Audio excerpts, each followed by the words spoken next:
Okay. All right. Hi, everybody. Hello. Welcome This is to, Tina's first YouTube video, believe it or not. Yes, welcome to the first episode Yeah. of Purpose Driven. Yeah. I've got I my made her do it. Okay, great. Yeah, so we're here On the lovely island of Patmos. Yes. Can you see our beautiful view? Amazing.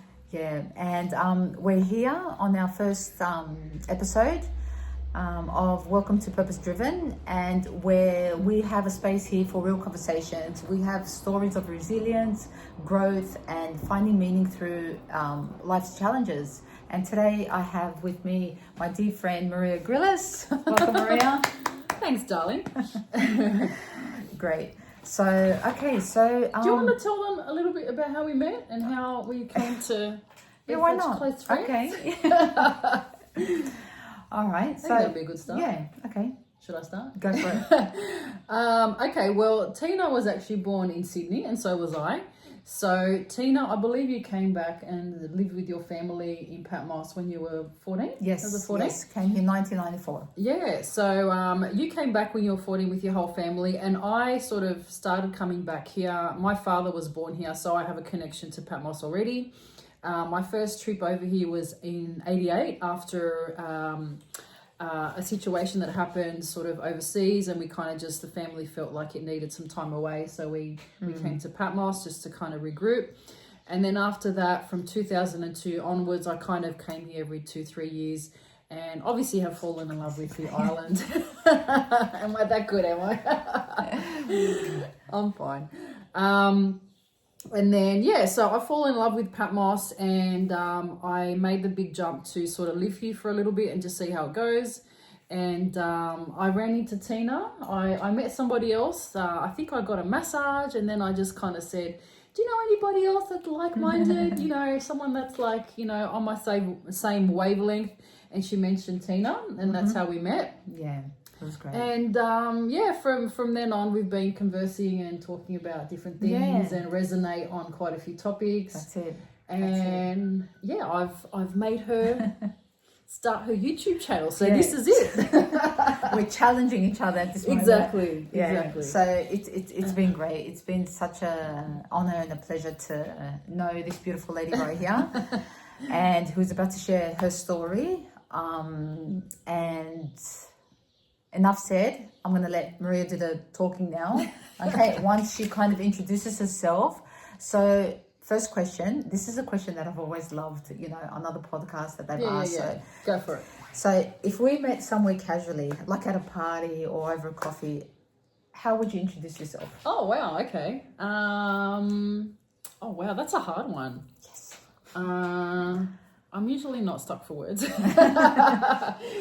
I guess essentially, when it comes down to it, you know, I'm very sort of driven by helping others, and by, especially now that I've gone through the things that I've gone through, and I've gotten to an age where I'm a little bit more ripe with wisdom, and I feel like I want to give back, and I want my life to be different, and I want to sort of come up with a work-life balance that suits me. So I think helping others is really kind of at the forefront of everything decision that I make from now on. But God, that's a hard one. What else? I just want to bring joy to the world. Fantastic. That's it. Beautiful. And yeah, so okay, so you're serving in a way now through 3 books that Maria has written, because she has been on a journey which she is going to share with us right now. A journey of chronic pain for, I think it was 16 years, 17 it's going years. on 16 and a half, 17 years now. Yeah, so Maria's here to share her story and to give us more detail around the 3 books that she's written about her healing journey through chronic pain. And I must say, I am deeply inspired by your courage and her openness and her vulnerability that she shares in her books, and you know, on her YouTube channel as well that she has. We'll be sharing the link as well. So yeah, let's begin. So ask me some questions. Yeah, okay, let's do it. So I know that you've been dealing with living with fibromyalgia. Yeah, it's right? a tongue Got it. twister. Yeah, it is a bit of a tongue Okay, twister. for many years. Can you just tell us briefly a little bit about that chronic illness and Sort of how it came to be and all that. Yeah, and, sure. and what were the first symptoms you started noticing Yeah, sure. at that time? So basically, I had freshly turned 30 years old, and I was really excited, and I thought I've always wanted to go to the UK, so I kind of slowly organised a trip. And summer of I don't remember what year it was, but you know, it was like 17 years ago, so you guys do the math. And so I was over there, and it was kind of it was like a week into the trip where I actually started feeling really, really sick. And I thought it was going to be just a flu. I thought that, you know, we were going to hostels, and you know, some of the places we were staying at were very casual, so they weren't very looked after very well. Like, you know, sort of the hygiene wasn't there and all that sort of thing. So I thought maybe I picked up a bug or whatever. And I did, you know, I asked a tour guide to take me to a GP, and I went to see someone before the trip ended, and they couldn't really sort of, I didn't have enough time to get all the testing done and all that because I was in an overseas country and I was traveling at the time. So he basically said, look, you just don't look too well enough to travel. He was concerned that, you know, my eardrums were going to burst with the altitude, being in the airplane and all that sort of stuff. So I said, I suggest you stay in the country until you feel better, and then just kind of go home at a later stage. And I took a risk. I went back home because I really wanted to go back home. I was kind of done with my trip. It was at that point destroyed, you know. I hadn't experienced enough of the trip to even enjoy much of it. But still, I thought it was just going to be a flu. By the time I got home, I was really thankful. I went to a GP. They kind of flushed out my ears and thought I had an ear infection. They did all sorts of things. They gave me antibiotics. I think I ended up taking 2 or 3 rounds of antibiotics. And what turned into an overseas trip, you know, and thinking that I just had the flu, ended up turning into a 17-year journey of chronic pain and fibromyalgia, dealing with very, very chronic and acute symptoms, brain fog, migraines, fatigue, exhaustion, emotional overwhelm. It pretty much unraveled my whole life, and it pretty much brought me to my knees, you know, towards the end of it when I was sick for long enough. And I think 7 years into coming back to Sydney from my overseas trip, a GP kind of tested me for glandular fever and ended up saying, oh, were you ever tested for glandular fever when you came back from your trip? And I said, no. And he goes, well, you've had it and it's not active at the moment, but, you know, considering you hadn't managed it and dealt with it initially, you obviously now have post-viral fatigue. And if you don't manage something like glandular fever when you first get it, your immune system erodes quickly over time. So, so as you can imagine, I went to see all sorts of specialists, all sorts of doctors, and to the point where I was gaslit by the medical industry, you know, nothing's wrong with you, go home, that sort of thing. Tests always came back normal. You know, it eroded my sort of mental health. I went through quite a few things with depression, anxiety, you know, pretty much losing myself, my identity as well. So that was really, really hard. Ended up having to quit my job, and really kind of, it dismantled my whole life pretty much. I wasn't comfortable getting into relationships because cognitively it affects you as well. So you can't go into loud bars. Music, sort of, it's too much. Your senses are really, really sort of sensitive. So music, loud noises, loud voices. So all of these are like major symptoms, like to be aware of. Yeah. I think the main thing is with chronic pain, it's more directly related to something physical that happens to your body, like a bacterial infection, like Epstein-Barr virus. Whereas fibromyalgia, which is another layer of it, but it's got to do more with the emotional landscape of trauma, you know, past trauma, childhood trauma, the trauma of losing someone through death, you know, for example. So chronic pain and fibromyalgia is very, very layered. So to cut a long story short, I'm here and I'm a lot better, today, where we are at this point in time. But it has been an excruciatingly long journey, and I'm still kind of managing my symptoms. So, Wow. Wow, that's a lot. So when did you realize that when was the point where you realized that this wasn't going away? Pretty early on, because you get a lot of sympathy, initially from friends and family and doctors, and that, people genuinely want to find out what's wrong with you, and people genuinely want to help. But when you get into year 2, year 3, people are like, I don't know what's wrong with you. I can't help you. I'm sorry. Maybe you should rethink your lifestyle and maybe change what you do and, work from home. They give you suggestions, but there's no quick fix at that point. So, you get to a point where you have to take accountability of your own journey, and you have to really kind of trust your intuition and just listen to yourself, because at the end of the day, you're the only one that's going to help your situation. So you really have to take the wheel. Wow. Yeah. Wow. And what was that turning point for you? When did you kind of say, I'm done with all this, and I need to kind of like dig deeper, you mean? Yeah. I had gone to a specialist. I think she was an endocrinologist at that point, after she was probably the 5th specialist I had visited, and she had prescribed gabapentin, which is quite a strong medication and usually prescribed to people with epilepsy. So it's a muscle relaxant, and it does a few other things as well. And I just kind of looked at that medication when I got home, that carton of medication. I said, this is not for me. The doctor doesn't know what's wrong with me. I don't know what's wrong with me. How can I be prescribed something that's so strong, even though there isn't a clear diagnosis? Wow. And I thought this could go really, really badly. And intuitively, I knew that I was going to have to, do some research on my own. And I knew that medication wasn't for me, because there was a lot of other things that I had to uncover.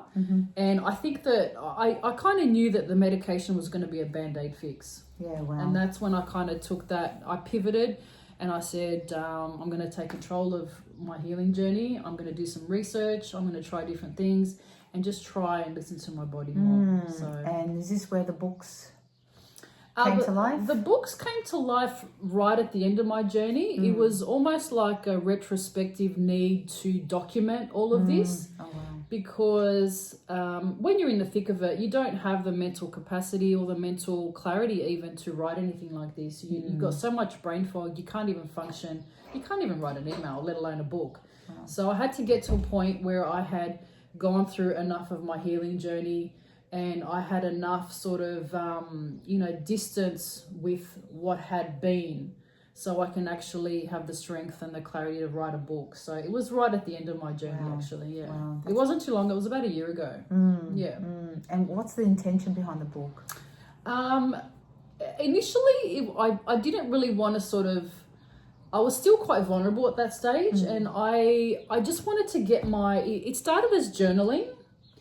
And then it kind of turned into book 1. And then I thought, this is too much information. I need a book 2 and 3, because I need to separate the information. It didn't make sense to put it all in one document. So I was kind of journaling one day and started sort of, writing down all my emotions. And it used to help me process things that were coming up for me emotionally. And I thought, this is going to be a huge book. I need to split them up. And then I thought, maybe I can make them look pretty. Maybe I should get onto Canva. Maybe I should learn how to use Canva. Maybe I should, maybe. So it became bigger than Ben-Hur. And it just kind of ended up being 3 books. And then I said, maybe I should do like workbooks attached to these, And they ended up being like, I don't know, sort of 70-page, 80-page ebooks. And the workbooks were quite extensive as well. And I put in design elements, and I just wanted the readers to really experience a calming sort of sensation when they read them. That's what I felt. I really did feel that, especially I really love the way you kind of shared your experience and kind of gave those reflective questions to look back and see what you're going through in your journey, and how what comes up for you in that moment. Wow. And I think also, you know, I had read a lot of books, you know, going through my healing journey of you know, talking about fibromyalgia and chronic pain, but there was no real stories out there. It was just kind of doctors or people that had experience treating people with fibromyalgia and chronic pain. They weren't detailed, you know, recap stories of people that had actually So there gone was through no it. one specifically, you know, we've got the donkeys in the background. That's fine, you know, bit of entertainment. We're in Greece, we'd expect. That's it. Okay. All right. Interrupted our session. That's But fine. that's okay. That's okay. That's cute. Now, I forgot what I was going to ask. Okay, so... we were talking about the ebooks, and I guess you can. Yeah, if I you just forget. lost my train of thought. That's okay. Okay. Anyway. So what? So I've read two of your books. Yeah. So far. How did you sort of like? Were they an yeah, easy read? No, they were very easy. I Yeah. love the way how it's like you were talking to me. Yeah. It's That's like you how I were wanted talking it to be. to me, and I really loved the word anchoring that you mentioned. Yeah. Her books are called the When the Body Whispers. Yeah, I think I think it's When the Body Whispers. Yes. Yeah. When the Body Whispers. So you use the metaphor anchoring yourself in the storm. Yeah. That really. Yeah, that's. You know, intense. It touched me in a way where, like, I went, wow. Yeah. Can you just, you know, elaborate more on that metaphor? God, that's triggering. Okay, so anchoring yourself in the storm, that's when there's nothing else to do and you know that there's turmoil and a hurricane just kind of happening around you, that's all you can do.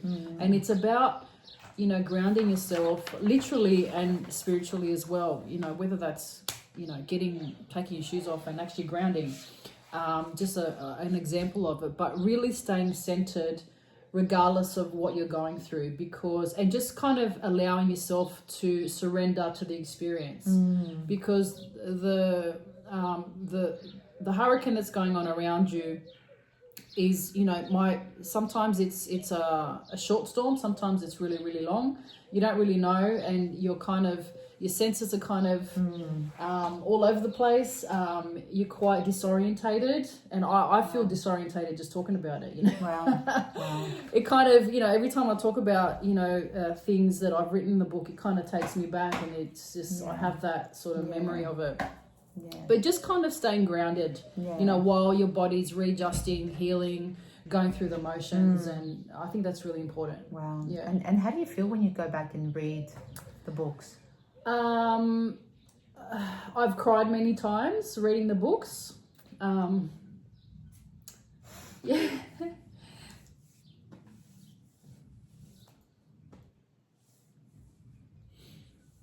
Sometimes I'm really proud of myself. Other days I get really, really emotional just remembering what I've been through. And sometimes I can detach from the experience and just kind of read it and, you know, not be so emotionally involved with the storyline. So it's really mixed. It depends on what I'm going through at the time. Yeah. I tend not to read them when I'm in a bad place because it's too much. Well, when I'm feeling strong, it's fine. Yeah. Well, there's a lot there, and 16, 17 years to be dealing with that. And the question that I was meaning to ask before the donkey interrupted was that, you know, back then there weren't any experts on this specific fibromyalgia, right? There was nothing out there specifically around this for you to, you know. I came across so many amazing people online, predominantly YouTube, that talked about different aspects of dealing with a condition. So diet experts, nutrition experts, spiritual experts, you know, mystics, you know, people that deal with the emotional excavation of what this kind of chronic illness brings up. You know, Carolyn Mace, Dr. Teitelbaum.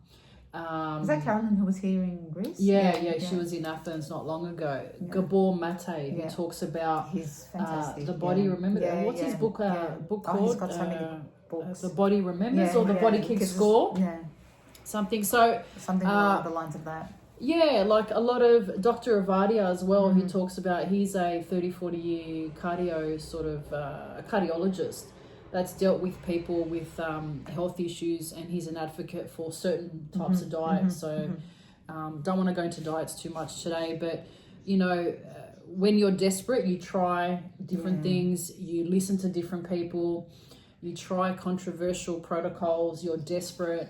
There are things that I've tried that are pretty scary. Because you get to a point where you just want to get better. You just want to feel like yourself again. Yeah, you just want to feel like yourself again. Because obviously at some point you kind of lose yourself, you lose your identity. Yeah. What did that feel like back then? It's kind of like a catch-22, because it wasn't necessarily like I was extremely happy with my identity, but I was so swept up in the becoming of it that I was just like, where's this gonna go? Where's this gonna take me? It was literally like being on this carpet ride, and you just didn't know where it was gonna drop you off. You didn't know how long the pain was gonna last. You didn't know how long the symptoms were gonna last, whether they were gonna get better tomorrow, next year, never. Like, it was just a complete you just didn't know what the hell was going on. So, but in those dark moments, you kind of, and when you sort of find that first breadcrumb, I talk about this in my other videos on YouTube as well.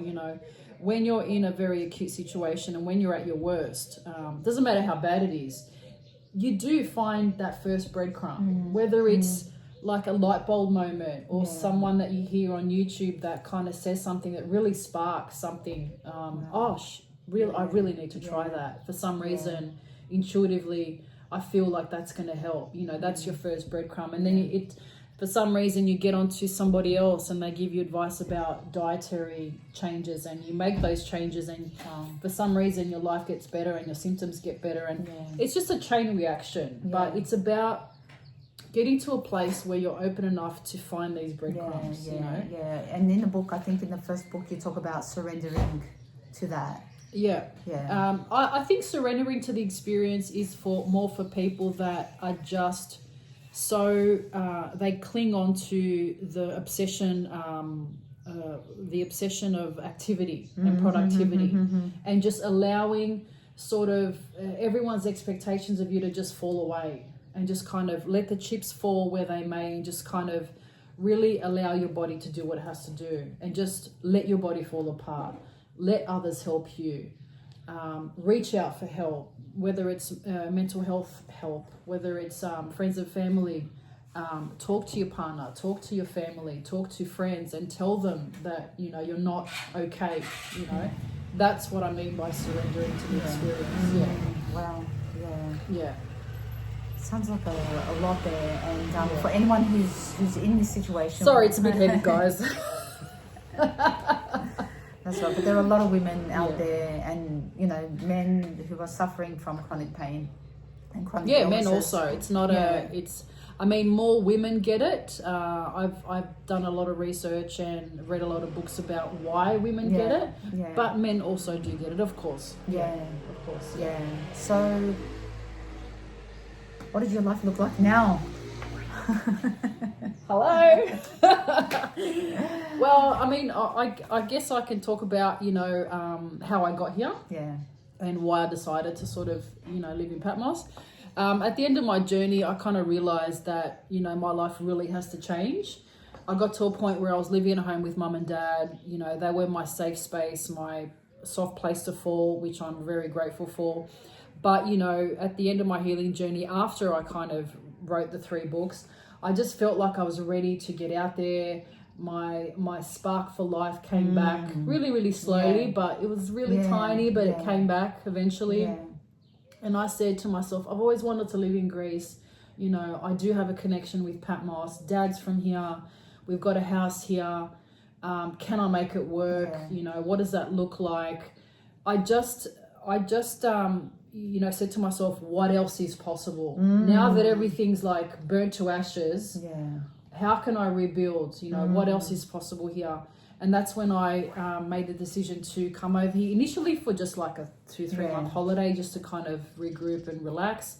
And then I haven't left. Yeah. And it's been almost a year now. Yeah, Can you believe it? It has. Almost a year. And I really don't want to go anywhere right now. It's a very spiritual island. Mm-hmm. It attracts very interesting people, I think, especially through the summer months. It is a beautiful island. A lot of creatives, a lot of authors, a lot of artists, you know. Yeah. When you come, you don't want to leave. Yeah, it's like, it's one of those places. And I'm just kind of exploring, you know, what else I can do here. And, you know, meeting you and having the opportunity to talk about my experience online, about, you know, talk about the books. I'm just really excited. Yeah, you know? good. Yeah. And we're excited for you. Yeah, so... Yeah, fantastic. That's amazing. Yeah, like, good. you know, just a lot of acknowledgement for you thanks, and your darling. courage. And you've been a major part of that. You know, you've really helped me sort of put myself out there, and you know, you've helped my confidence as well. So I thank you for that. Well, I think it's vice versa. I always say we're stronger together. Yeah, anyway, I think exactly. It's supporting about empowering each other. other women as well. Yeah. It's really It's important. about showing up and knowing that you have support, even though you might think you don't. There are people out there who really want to hear your story. There are people who want to support you, and just like Sophie right here. Ella. She's got the cutest dog, but she's a bit of a... Okay, so wrapping up, what is one thing that you've learned through this experience that you feel really grateful for? Oh, but I think that was the wrong question, so we can delete that. Yeah. Oh, that's all right. Yeah. Oh, is that the one? Yeah. We don't know. We're not deleting anything. Why not? What's you want to put another one in this so place? now what message would you like to share with someone who's watching or listening or going through something similar right now? Okay. I think a good sort of thing to say right here is, I think your healing journey when you start believing that you can get better. Yeah. Because when you get that feeling, and when you know that your circumstances can change, that's when hope comes into it. And I think when you're on a healing journey with chronic pain and fibromyalgia, you need to have hope. Yeah. And I think that's the most important thing. Yeah. That's fantastic. That's...